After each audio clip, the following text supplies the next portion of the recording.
வணக்கம் நண்பர்களே. ஒரு சிறிய எறும்பு தினமும் உழைத்தது. ஆனால் ஒரு வண்டல் மட்டும் விளையாடிக் கொண்டே இருந்தது.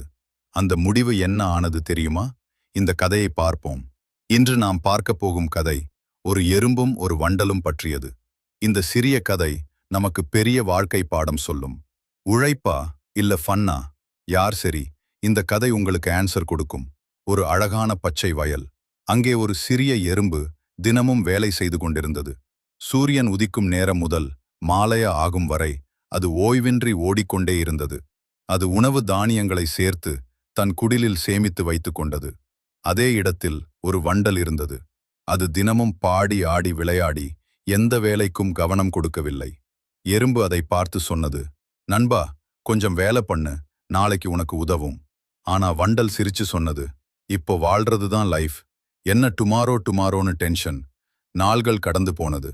சூரியன் சூடாக இருந்த காலம் மெதுவாக மாறி மழைக்காலம் இருந்தது. மழை பெய்ய ஆரம்பித்தது. குளிர் அதிகமாகிவிட்டது. எறும்பு தன் குடிலில் பாதுகாப்பாக இருந்தது. அது சேமித்து வைத்த உணவை சாப்பிட்டு சந்தோஷமாக இருந்தது. ஆனா அந்த வண்டல் அது வெளியே நடுங்கிக் கொண்டிருந்தது. உணவும் இல்லை, உறங்க இடமும் இல்லை. அது எறும்பின் வீட்டுக்கு வந்து கதவை தட்டியது. நண்பா, எனக்கு உதவி செய், எனக்கு உணவும் இல்லை என்று கேட்டது. எறும்பு ஒரு நிமிடம் யோசித்தது.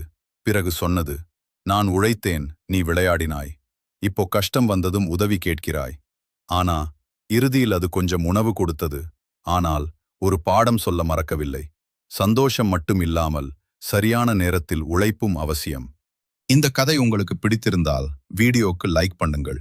இன்னும் பல அருமையான கதைகள் பார்க்க எங்கள் சேனலை சப்ஸ்கிரைப்ஸை சந்திப்போம். இந்த கதையில் உங்களுக்கு என்ன பாடம் கிடைத்தது? கமெண்ட்ஸில் சொல்லுங்கள்.